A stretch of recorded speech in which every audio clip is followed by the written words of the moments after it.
pessoal, meu nome é Andressa, eu sou formada em Engenharia de Agrimensura e nós vamos dar início ao curso de GNSS voltado para o georreferenciamento.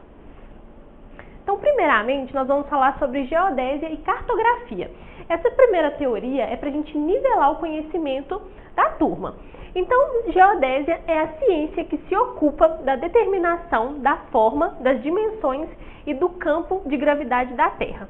Sempre quando eu vou explicar geodésia, eu gosto de falar sobre o que é topografia, porque está relacionado diretamente. Topografia é a mesma coisa, só que em porções menores de terra. Geodésia se trata de porções maiores. Então, a geodésia vai medir porções grandes de terra e a topografia porções menores. Por que dessa diferença?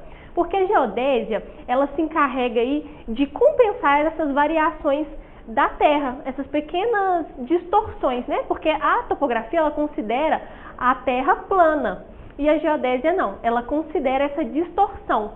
Então, toda vez que a gente falar aí de geodésia, a gente está falando de medir, dimensionar a Terra em porções grandes e topografia, porções menores.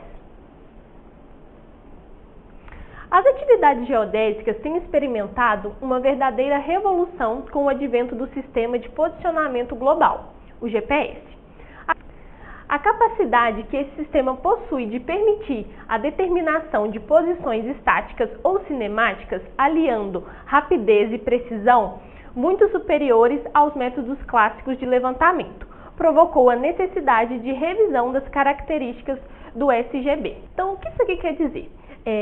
Com o advento da tecnologia, com o avanço, na geodésia também não foi diferente. Houve uma revolução. Antigamente, nós utilizávamos o quê? O Sol, as estrelas para calcular o posicionamento. Depois veio o teodolito, a estação total, os níveis. E hoje a gente aí já tem GPS, tem drone, lasers. Então, com esse avanço, o Sistema Geodésico Brasileiro, o SGB, teve que fazer uma revolução na sua forma, né, de dimensionar a Terra. Cartografia é considerada como a ciência e a arte de expressar, representar por meio de mapas e cartas o conhecimento da superfície terrestre. É ciência porque para alcançar exatidão depende basicamente da astronomia, geodésia e matemática. E arte porque é subordinada às leis da estética, simplicidade, clareza e harmonia. Então, a cartografia, ela vai ser aí a junção de dois fatores. A ciência, porque precisa de ter exatidão, por exemplo, quando a gente pega um mapa, e aquele mapa ele tem que estar em escala. Se eu meço ali uma estrada ou um rio, aquilo ali tem que ser real, tem que estar em escala. E também a arte, porque visivelmente a estética tem que ser bonito. Então, se eu estou com o mapa em mãos, ali provavelmente, ou se tiver alguma porção de água, um lago, um mar, ele vai estar representado em azul. Então, é sempre a junção desses dois. Então, sempre quando você pegar um mapa, uma carta cartográfica, vai ter que ter aí esses dois itens associados. Por isso que a gente trabalha aí sempre com um desenho com precisão, com escala e sempre tendo cuidado também de representar as estruturas de uma forma visível que um leigo consiga entender. Se é uma rodovia ali tá de vermelho, para ficar claro. Então, define-se cartografia como sendo ciência que estuda a representação detalhada de um trecho limitado da superfície da Terra, levando em consideração a curvatura resultante da esfericidade. Então, aqui ele vai voltar ali para o fator da geodésia, porque os dois sempre vão trabalhar em conjunto, a geodésia e a cartografia. Aqui, ó, note que fala assim, a curvatura resultante da sua esfericidade. Também no começo eu falei que a geodésia vai estudar essa esfericidade, essa curvatura da Terra. A topografia já não. Então, porções muito grandes tem que ser feito com geodésia e não com topografia. Tá? Porque a gente precisa considerar que a Terra ela é redonda e não um plano. Então, a cartografia ela vai englobar tanto a geodésia quanto essa questão de representar esse plano aí real, de forma que fique claro e bem definido esteticamente o que está sendo representado, tá? Aqui também a gente consegue notar que tem 3 desenhos. Isso aqui para a gente poder entender que a gente pode representar a cartografia de 3 formas. A cilíndrica, que é mais indicada para porções maiores, como vocês podem ver, ela pega a Terra e abre ela como no sistema UTM, para ficar mais fácil para vocês entenderem. A cônica, que a gente aí sugere ela para porções menores da Terra. E a plana, que ela é somente utilizada no Polo Norte e no Polo Sul, que é somente nesses dois aí que ela vai ter precisão. O desenho do terreno obtido por meio da cartografia tem a denominação de carta ou mapa cartográfico. Então aqui a gente tem um exemplo de tudo isso que eu disse sobre a cartografia, né? De ser a ciência e de ser a arte. Como a gente pode ver na imagem, olha, a gente tem o rio passando em azul e também esse desenho ele está em escala. Então se eu pegar uma régua, um escalímetro e medir, eu vou saber a distância real dessa estrada, de uma casa, se eu conseguir visualizar, igual aqui é maior, então não consigo visualizar casas, por exemplo, mas eu consigo ver rodovia, eu consigo ver o rio passando, então isso tudo eu consigo dimensionar somente utilizando esse mapa cartográfico, tá? Outra coisa também que é interessante a gente notar, que ele também representou aqui as curvas de nível. Então, o que isso quer dizer para mim? Referente ao relevo. Então, eu sei aqui qual que é o relevo deste local, apenas olhando esse mapa cartográfico. Então, agora nós vamos falar um pouquinho sobre o sistema de referência. É o referencial em que o levantamento está amarrado. O modelo matemático em que o sistema de satélites fornece informações é o elipsoide de revolução. Parâmetros do elipsoide, o semi-eixo maior A e o semi-eixo menor B. Em qualquer atividade de posicionamento geodésico, é de fundamental importância que seja definido o sistema de referência que será utilizado. Então, toda vez que a gente trabalha com o GNSS, eu acho assim que o mais importante é o sistema de referência. Como diz ali no slide, é onde o seu levantamento vai estar amarrado. Então, o que isso quer dizer? Quando eu vou lá configurar o meu GNSS para iniciar meu levantamento ou a minha locação, eu preciso definir um sistema de coordenadas, que a gente tem vários, tem o Córrego Alegre, o Sirgas 2000, o SAD 69, e a gente tem que definir também o fuso em que a gente está, porque se eu defino o meu sistema errado e o meu fuso errado, o meu levantamento, mesmo que eu fiz ele de forma correta, ele vai cair num local errado. Então, na minha opinião, isso daí é o mais importante. Então, toda vez que você for iniciar um levantamento ou uma locação, sempre conferir qual que é o fuso, que sempre vai estar relacionado à sua localidade, qual parte aí do mundo que você se encontra. Igual aqui em Minas Gerais, por exemplo, é o fuso 23, mas como a gente tem aí uma extensão muito grande, a gente pega um pedacinho do fuso 22 e do 24. Então, é necessário a gente saber corretamente onde que a gente está. E o sistema de coordenada, sempre preciso a gente saber o que o nosso cliente quer que a gente trabalhe. Igual, pela norma, para georreferenciar, como o nosso curso é voltado mais para esse, eu vou trabalhar sempre dentro da norma. A norma nos orienta a trabalhar com o Sirgas 2000, que ele é o que representa melhor aí as Américas, tá? Aqui fala também sobre o elipsoide de revolução e sobre os parâmetros dele. Fala ali sobre o semi-eixo maior A e o semi-eixo menor B. Como a gente pode ver aqui no desenho, isso vai representar o quê? O centro desse elipsoide. Então, o semi-eixo maior A e o semi-eixo menor B vai ser para travar onde que é o centro.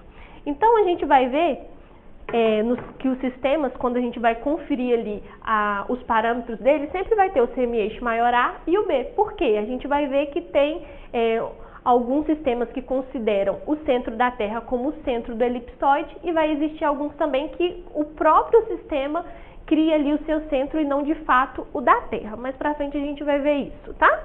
E aqui fala também que em qualquer atividade é fundamental a importância que seja determinado sistema de referência, porque aquilo que eu falei, se você não determina o sistema de referência, o seu levantamento, mesmo que você faça da forma correta, ele vai ficar errado. Então é sempre importante, vou iniciar o meu levantamento, já montei o equipamento, a primeira coisa que eu vou fazer é verificar se o meu sistema de coordenada está correto. Aqui a gente tem algumas diferenças entre sistemas. Coloquei aqui como exemplo o Córrego Alegre, o SAD 69 e o Sirgas 2000. Então aqui vai falar sobre o elipsoide deles, cada um tem um elipsoide, então cada um tem uma forma de representar a Terra, tá?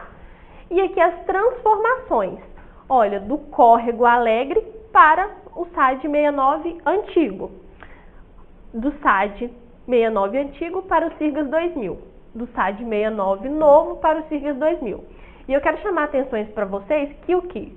Olha só, no eixo X é uma diferença de menos 138 metros, no eixo Y 164 metros e no Z 34 metros. Então assim, a diferença que tem de um sistema para o outro é muito grande. Então por isso que é muito importante a gente saber qual que é o sistema que a gente tem que trabalhar, ok? É igual eu falei, para fins de georreferenciamento, sempre o Sirgas 2000. Mas, por exemplo, você pode trabalhar numa mineradora. As mineradoras, algumas das vezes, preferem continuar com o sistema antigo para não ter que atualizar, né, o banco de dados delas. Porque elas fazem ali diariamente, ou às vezes mensalmente, semanalmente, a comparação de volume, ou às vezes acompanha barragem. Então, isso vem de antigamente. Então, se eles utilizavam o SAD 69, quando passou para o Sirgas 2000, eles preferiram por não mudar aí o sistema, porque para eles não é para georreferenciar, não é para posicionamento, é só para calcular volume, por exemplo, ou ver se está tendo alguma distorção em movimento, em barragem ou algo do tipo. Então, toda vez que você for trabalhar, o ideal é que você confira com o seu cliente qual que é o sistema que ele deseja que você trabalhe. Então, toda vez que você for certificar um imóvel, você vai trabalhar com o Sirgas 2000. Mas se você for fazer um outro serviço, é bom você identificar, né, com o seu cliente qual que é o sistema que ele deseja aí os resultados. Então, aqui a gente vai ver um pouquinho, olha, a diferença entre o sistema de referência clássico e moderno. Como a gente pode ver aqui, a gente está usando para representar o Sirgas em vermelho e o SAD em azul. E aqui em preto a gente representa aí a Terra, tá? O que a gente quer explicar e mostrar com essa imagem? A gente, igual eu falei anteriormente, que mais para frente eu ia explicar de uma forma mais clara, essa diferença entre os elipsoides, que a gente tem o topocêntrico e o geocêntrico. Um exemplo de elipsoide geocêntrico é o Sirgas 2000 e o topocêntrico, o SAD 69. E qual que é a diferença entre eles? O geocêntrico, que é o Sirgas, ele leva em consideração o centro do sistema, o mesmo centro da Terra. Já o SAD 69, ele é topocêntrico, então ele leva em consideração o centro do sistema como o centro dele mesmo, ele não leva a Terra para calcular o centro do sistema, que é aquele valorzinho que a gente viu lá atrás, que é o A e o B, que é o semi-eixo maior e o semi-eixo menor. Então, isso que é importante também a gente entender, porque a importância daqueles dois valores é referente a isso. Aqui, essa imagem, ela vai demonstrar para a gente a importância aí do sistema de coordenada. Igual que a gente pode ver que começaram a ponte de um lado e aqui de outro. E quando foi encaixar, a ponte não bateu. O que pode ter acontecido nesse caso? Pode ser que um utilizou um sistema de coordenada e o outro utilizou outro. Ah, Andressa, mas tem um que está certo e um que está errado? Não, não tem. Ambos estão aí certos, só que deveriam ter entrado em acordo. Igual eu mostrei para vocês, aquela diferença nos eixos, né, X, Y, Z. De um sistema para o outro, a gente tem aí uma diferença grande de um para o outro. Então, se você for iniciar uma obra, você tem que ali avisar para toda a equipe de topografia qual que vai ser o sistema naquela obra, porque senão pode acontecer de um topógrafo utilizar o Sirgas e o outro topógrafo utilizar o SAD. E aí o resultado deles não baterem, medições não baterem, a alocação ficar errada. Então isso é muito importante ser definido. Qualquer obra que você for pegar, qualquer serviço que você for fazer, você tem que determinar qual que vai ser o sistema de coordenada para que não aconteçam como aconteceu aqui na imagem. Pensa o retrabalho, o problema que deve ter dado para esses trabalhadores e principalmente para a equipe topográfica. Então agora a gente vai falar um pouco sobre o Sistema Geodésico Brasileiro, o SGB. A definição, implantação e manutenção do SGB é de responsabilidade do IBGE. No Brasil, ainda pode ser encontrados projetos em 3 sistemas: Córrego Alegre, o SAD 69 e o SIRGAS 2000. A resolução de 1 de 2005 do IBGE para o SGB diz que o SIRGAS 2000 poderia ser empregado em concomitância com o SAD 69 por um período de 10 anos, a partir de 25 de fevereiro de 2005. Então aqui o que ele quer dizer? Que o IBGE que é responsável por cuidar do nosso sistema geodésico brasileiro, por implantar, por atualizar. Então tudo que é referente ao SGB é de responsabilidade do IBGE. Ele que define qual que é o sistema que nós vamos utilizar, que fica aí, responsável por esse estudo, tá? Então aqui vai falar também que em janeiro de 2005 o IBGE soltou aí uma nota sobre o sistema de referência. E o que dizia, né? Na verdade foi a partir do dia 25, soltou em janeiro, mas começou a entrar em vigência em 25 de fevereiro de 2005. O que ela dizia?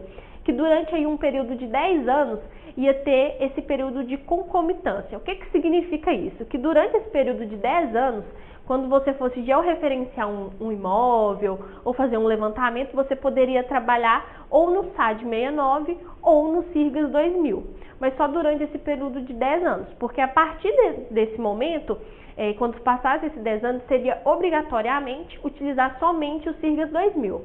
Então hoje, a gente só pode utilizar aí para fins de geo, lá o INCRA, o CIGEF, só aceita georreferenciados no SIRGAS 2000.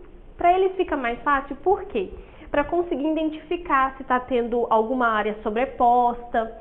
Porque pensa, a gente viu, né, que da diferença do SAD para o SIRGAS é 139 metros, 69 no Y, e na cota aí também tem uma diferença de 39 metros. Então a diferença de um sistema para o outro é muito grande. E eles tinham que fazer essa conversão se caso houvesse aí sobreposição. Então, para eles conseguirem acompanhar, manusear esses dados, fica mais fácil se tiver todos no mesmo sistema. Então, toda vez que você for fazer algum levantamento para fins de geo, é necessário ser em SIRGAS 2000.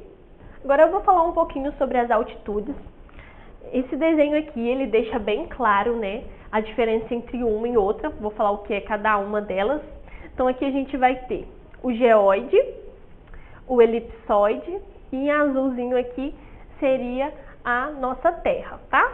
Então aqui, primeiro eu vou falar sobre o elipsoide. O elipsoide, como a gente já vem falando, é uma forma de representação da Terra. O geoide também. Tem uma diferença entre eles? Sim, tem uma diferença entre eles. O geoide, ele é mais voltado para o nível do mar. O elipsoide não. Aqui nas Américas, né, o que o IBGE definiu para a gente foi o elipsoide, porque ele representa melhor a Terra aqui. Mas pode ser que em outros locais o geoide represente melhor. Então assim, tem o certo e o errado?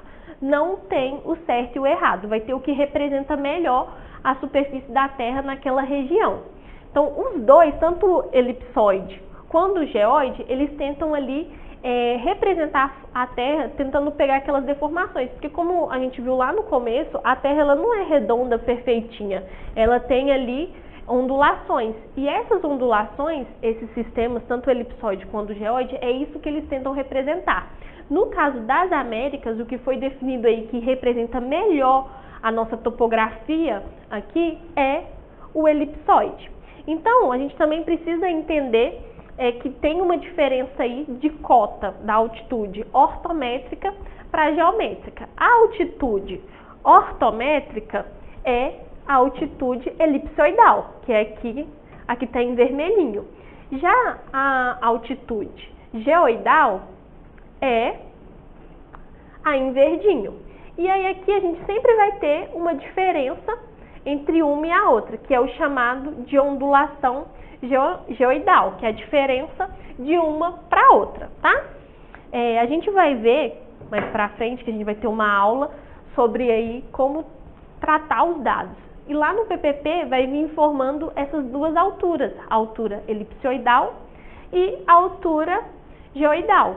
E quando a gente vai trabalhar com a altura geoidal, a gente precisa trabalhar com um arquivinho, que anteriormente era o Mapgel, e agora é o HNOR, o H normal, que você precisa inserir ele na sua coletora quando você vai trabalhar. Então também é bom você saber qual que é o tipo de altura que o seu cliente quer trabalhar, porque se você for trabalhar com altitude geoidal, você tem que inserir um arquivinho e configurar ali o seu equipamento para trabalhar com a altura geoidal, ou se não, com a ortométrica, ok? Então a gente vai ver isso mais para frente, a diferença de uma para outra na hora que a gente processa, mas é bom entender na teoria o que significa cada uma delas, tá? Então agora a gente vai falar um pouquinho sobre o sistema de coordenadas geodésicas, e aí a gente tem latitude e a longitude. A latitude é o ângulo formado entre o plano do equador e a normal, a superfície de referência. Mede-se para norte e para sul do equador. A latitude é considerada positiva ao norte, de 0 a mais 90, e negativa ao sul, de 0 a menos 90. A longitude é o ângulo formado entre os planos do meridiano de Greenwich e do meridiano que passa pelo ponto considerado, sendo positiva a leste, de 0 a 180, e negativa a oeste, de 0 a menos 180. Então, para poder explicar melhor, a gente tem aqui uma imagem para ficar mais claro o entendimento para vocês. Então, aqui a gente tem o equador e a longitude, ó, vai ser sempre de acordo com o equador, para ficar mais fácil para poder entender. E a longitude vai aqui, ó, de norte a sul. E a gente divide o mundo todo de latitude e longitude. Então, cada pontinho aqui do mundo vai ter uma latitude e uma longitude diferente do UTM. É ideal a gente entender isso porque muitas das vezes a gente pode trabalhar numa área que é divisa de fuso. E quando uma área é divisa de fuso, a gente não pode trabalhar com o sistema UTM. Por quê? Porque senão o seu levantamento vai ficar errado. Então a gente tem que fazer o levantamento em latitude e longitude, porque cada pontinho da Terra tem uma latitude e longitude única. Um exemplo aí que vai ficar mais claro para vocês conseguirem entender é os aplicativos. Por exemplo, Uber, Google Maps, tudo é utilizado latitude e longitude. Não sei se vocês já se perguntaram por que não mostra lá as coordenadas em UTM. É por esse motivo, porque UTM a pessoa ia ter que ficar selecionando qual que é o fuso que ela tá, para solicitar um Uber, para poder verificar uma coordenada. Então, quando a gente vai mexer lá no Google Maps, por exemplo, aparece lá a longitude e a latitude, por esse motivo, porque é única. Cada pontinho do mundo vai ter uma latitude, uma longitude única. Já no UTM não. Uma mesma coordenada que existe no fuso 23 pode existir aí no fuso 22 e vão ser locais totalmente distintos. Agora nós vamos falar um pouquinho sobre a projeção cartográfica, né, a UTM, Universal Transverse Mercator, né, o sistema UTM. E o que o UTM ele faz com o mundo? Ele pega ali o mundo, abre ele e aí divide o mundo em 60 fusos. Então, a gente vai, cada parte do mundo tem o seu fuso aí específico. Igual, por exemplo, aqui, ó, que está o Brasil. Em Minas, ó, eu já até tinha citado antes, a gente está no 23. O Brasil, por ele ter aí uma extensão continental, né, ele é muito grande, ele engloba vários fusos. Para ficar mais fácil para a gente entender, eu coloquei uma imagem aqui só do Brasil, olha para vocês verem, ele engloba vários fusos. Então, toda vez que eu vou trabalhar numa região diferente, é sempre ideal que eu confirme, né, qual que é o fuso do local que eu vou trabalhar. Igual aqui em Minas, eu já tinha falado, a gente tem o 23 na maior parte, mas a gente pega um pedacinho do 22 e do 24. Então, pode acontecer também de você trabalhar em divisa de fuso. Então, se eu pegasse aqui nessa região, por exemplo, vou fazer um levantamento aqui, eu pegaria um pedacinho do 23 e um pedacinho do 24. Nesses casos, a gente não pode trabalhar com UTM, a gente tem que trabalhar com lat-long por aquele motivo que eu disse.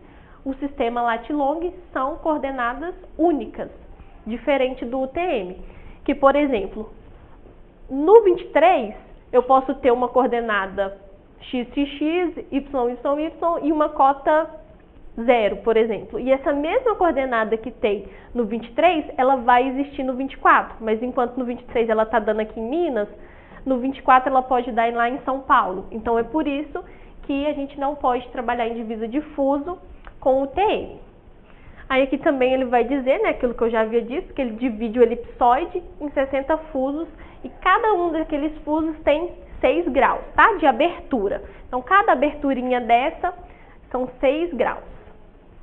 Então aqui ele vai falar, né, ainda sobre o sistema UTM. Cada fuso de 6 graus corresponde a um sistema parcial de coordenadas planas, este e norte. Nota aqui que ele fala, ó, um sistema parcial de coordenadas.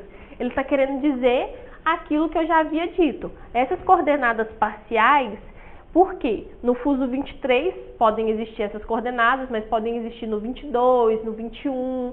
Então, as mesmas coordenadas que existem no fuso 23 podem existir no fuso 21, no 22, só que em locais totalmente distintos, tá? Aqui é um mapa só para facilitar mesmo para vocês, tá? Por capital e fala qual que é o fuso de cada capital, ok? Então agora nós vamos ver como descobrir o fuso e o meridiano central. Para ambos a gente tem aí as formulazinhas. Então o fuso, a fórmula dele é igual a 30 menos, abre parênteses, longitude dividida por 6, para pontos a oeste de Greenwich, que é o nosso caso. Aí o y é a longitude do ponto em graus. A informação da longitude sempre vai vir em graus, minutos e segundos. Aí você vai considerar somente a parte dos graus para jogar na fórmula, ok? A fórmula do MC é menos 183 mais 6 vezes o fuso. O F, né, é o número do fuso, igual aqui, por exemplo, o fuso 23, ok? Então aqui a gente tem um exemplo de Belo Horizonte com a longitude de 43 graus, 56 minutos e 16 segundos. Então aqui vamos jogar na fórmula. 30 menos 43 dividido por 6 igual a 30 menos 7 igual ao fuso 23. E aqui o MC, a mesma coisa, o meridiano central. 23 eu multiplico por 6, tendo o resultado, eu somo com menos 183, que deu menos 45. Então aqui, olha, a gente conseguiu descobrir o meridiano central e o que se trata desse meridiano central. Como eu disse, o UTM ele divide a Terra em 60 fusos, cada fuso ali tem 6 graus e o meridiano central é o centro desses 6 graus. Então, naquela repartição, vou retornar aqui só para vocês verem. Então aqui, ó, o meridiano central seria o quê? Entre o fuso 23 aqui, ó, se a gente pegar no meio, esse meio aqui, o valor dele é menos 45. Como a gente viu lá, divide a Terra em 60 fusos. Então, do 30 para cá, ó, vai ser negativo. Então, por isso que é menos 45 e os demais são positivos. Então, agora nós vamos falar um pouquinho sobre o Sistema Global de Navegação por Satélite, o GNSS, e eu vou falar um pouquinho sobre as constelações. Vamos falar sobre o GPS, GLONASS, Galileu e o Sistema Beidou. Primeiramente, nós vamos iniciar aí falando sobre o Sistema de Posicionamento Global, o GPS. Essa constelação aí, ela ficou totalmente operacional em 1995, ela pertence aos Estados Unidos. Ela possui 27 satélites, sendo 24 que estão nos planos orbitais e 3 sobressalentes. Ela possui 6 planos orbitais. O que são isso? Igual aqui, ó, a gente colocou na imagem para ficar mais fácil, são isso, os planos, porque eles não passam ao mesmo tempo no mesmo lugar, são 6 planos diferentes. Então, esses satélites eles ficam distribuídos aí na superfície da Terra. 55 graus de inclinação dos planos orbitais em relação ao plano do Equador, e ele está aí a mais de 20 mil quilômetros de altura acima da superfície da Terra. Então agora nós vamos falar sobre o GLONASS. Ele é um sistema russo totalmente operacional em 2009. E uma curiosidade para vocês saberem é que o sistema de satélites, né, ele foi criado primeiramente para fins militares. Então por isso que vem aí falando totalmente operacional, porque não quer dizer que ele foi criado nessa data. Foi quando os países aí liberaram para todo mundo porque pudesse utilizar esses satélites. Porque antes, se eles liberassem, né, se eles estivessem ali em guerra e liberassem antes, eles estavam ajudando ao exército inimigo. Porque não foi o sistema de satélite de posicionamento, né, não foi criado para posicionamento RTK. Foi criado para eles conseguirem identificar o exército inimigo, aeronaves inimigas, e aí